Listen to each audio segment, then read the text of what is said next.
Mm-hmm. And the second thing that happens is that we have like poofy green phosphoric, poofy clouds, and they're floating around. Pat gets up to touch one, and I say to Pat, don't touch, just put your hands down. Right. Right. And then what happens is that Pat comes around and things get disturbed and everything stops. Then we hear small voices, like it sounded like childlike talk, like we couldn't understand. Right. And then that stopped. So, okay, that's fine. Great. So we continue. Then what happens is that Pat and the shaman Pierre and I, we join hands. And when we joined hands, there is a sphere that formed in the middle. And we felt like we wanted to like dive into that sphere. And that is when Pierre started to levitate. Right. And then we hear the actual scream of a jaguar. And let me tell you, my hair went up on ends. Right. Woo! Okay.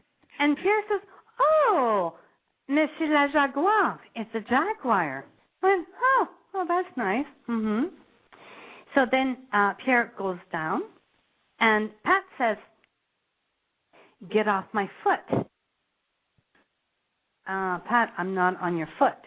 He goes, I'm telling you, ow. Okay? Something bites him on his little baby toe. Uh-huh. All right? And I went, look, okay, I'm not on you. And Pierre, again, second time, he's levitating. Right. Now what's happening is Pat is saying, something is coming up my leg. That jaguar, something is coming up my leg. And he's losing his balance.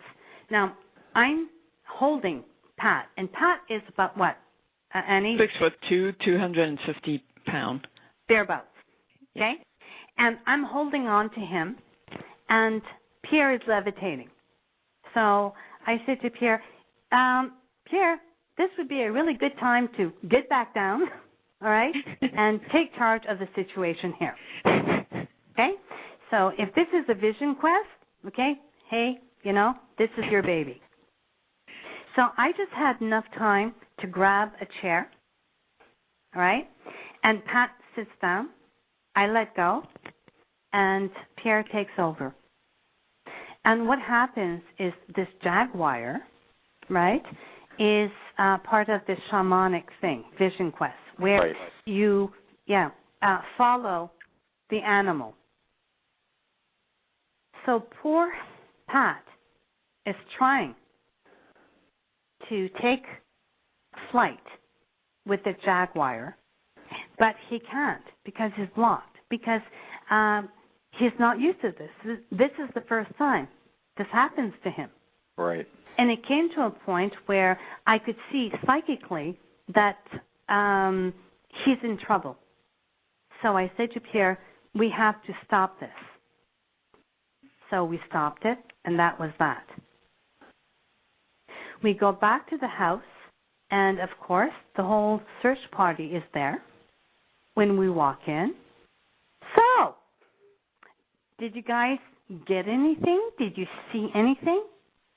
Well, can you imagine, Steve? Here is Pat, Pierre, and I walking in with our heads down. How can we explain to the rest of the search party what we just experienced? Right. Yeah. Complicated. And then Pat comes around, and he's wearing reinforced shoes. Yes, steel cap boots. Yeah. Right. He takes his boot off, and his little baby toe is bitten. It's bleeding.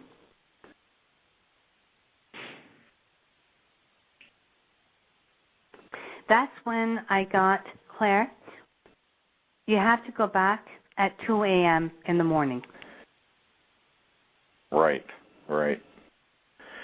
Yeah, well, the transdimensional aspects of this, I mean, you think of the fact that there are other dimensions, and, of course, shamans and enlightened people from every tradition know this, and the extraterrestrial civilizations cross through these dimensions as a matter of normalcy. As they're going faster than the speed of light, they cross into other dimensions. So this is all part and parcel, and often on these expeditions we'll have not only an extraterrestrial craft and ETs there, but we'll have these other dimensional beings as well as ancestral beings. When we were at Shasta a couple years ago, we actually had a fully materialized being from millions of years ago on Earth. It wasn't a Homo sapien, but it was an intelligent life form that had existed in the area, and it let out this, it reminds me of the jaguar, it let out this almost primordial cry, and then I answered it, and it answered me back, and everyone heard this. This was 40 people heard this on the slopes of Mount Shasta up at 5,000 feet. And it was part of the gathering and the sort of things that happen as space-time becomes thin, as it were, as the limitations and the barriers of what we could consider the limits of space-time. And so, it often, all of these things happen frequently together, and it makes complete sense once you understand the nature of how contact happens. Right. Yeah. Well, we discovered that they have the sense of humor as well. Oh, very much so. Because, well, when Claire came back from La Quedois, she said, Annie, you have to come with me. But they didn't have any heat in the house, and it can drop to minus 60 Celsius. Plus. So it's kind of very cold, and I'm very, very delicate on that. I need to be warm in the winter. Right. So I said, there's no way, if there's no heat, I'm going to go there, because I won't be able to stand a weekend. No, forget it. So I didn't go, and she went back and tell them what happened. Okay, well, just to come back to to the teepee, going back at 2 in the morning, okay, in that configuration. What happened is that at one point Pat left, and there was only Pierre and I left at the teepee, and he was in the teepee gathering things up to leave. I was outside, and I thought, if they understand me, all right, I look up at the oval, and I ask the oval to go to the right. Right. Nothing happens. So I just continue putting things in boxes, and then I hear, Claire, look up. I look up, and the oval went to the right, moved to the right. Yeah, exactly, yeah. And I went, Pierre, come out here. Okay? I said, look, I asked it to go to the right. And he looks up, and he says, yeah, it's to the right. I said, now, why don't we ask them to come back to the left? The minute we thought it, the oval didn't come back. There's a ship that came out behind the oval and stopped right on top of us. And that is where I said, thank you for coming. Right. And the reason why that we're here is that we're looking for a little girl by the name of Cedrica. And in my mind's eye, I had the picture of her, and I sent that picture to them. And what they did is they sent the picture back to me, in my third eye. They understood. Right. And I understood that she was gone. Right. Mm. So tell us about the second time you went back and. Okay. So after that, right. With Pat and Pierre. That's right. Okay. So now the second time that we go back, it's about a couple of weeks later. I'm with Pat, and as we're driving into Lac Edouard, I have a feeling of being pulled in to an energy field. Right. And Pat says, funny, I see a flash of light. Oh, okay. So we arrive, and at that time, at the same time, Pierre was sleeping. He was woken up with a flash of light himself. So we go in and we sit around the table and we're talking and so on and so forth. And we go to bed. And the next day, like Annie says, it's so cold. We had to have, what are they called? Heaters. Heaters in the teepee. Oh, good. Warm it up. Mm. So we go, it's maybe about 8 o'clock, and we stay about an hour. That's all we could. It was so cold. So nothing is happening. So we get out of the teepee, and Pat says, hey, look. What?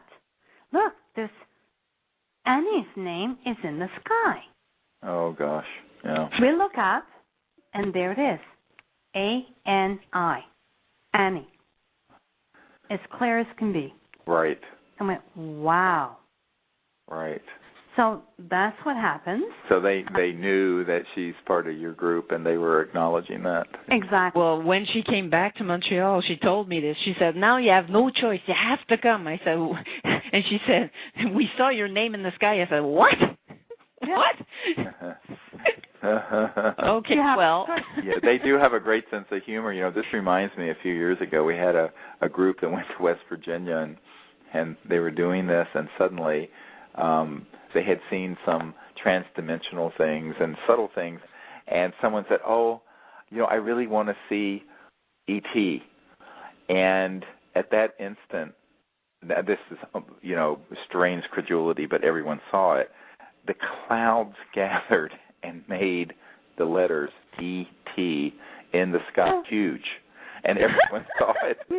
So, you know, they're really funny. People, yeah, they have an awesome sense of humor, and you know, given the Star Wars weapon systems we have, they don't always, you know, come in like a Steven Spielberg movie. However, they are absolutely, when you're in the right state of consciousness and you're doing it for peaceful purposes, they're there in ways that are, there are almost too many thousands of ways that they have manifested to even recount them, which is what we actually, in this new book, what we try to do is recount the hundreds of ways, you know, it's as much as you can in 300 or 400 pages, that we have had these kinds of things. And it's called Contact, Countdown to Transformation, and it has a DVD that comes with it that actually shows a lot of the things that have happened, the contact that's happened over the years, and it has the tones that have happened. All this is on the DVD that comes with the book. And just so it's a wonderful book, by the way. I read it all, and it's great insights about how it works and the approach they can take, and they're very different.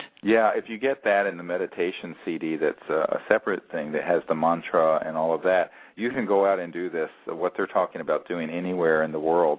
I mean, it's wonderful if you can join us for one of these week-long expeditions, but even if you can't, you know, neither Claire nor Anael have had an opportunity to be at a whole week event. They've been at the Bromont event.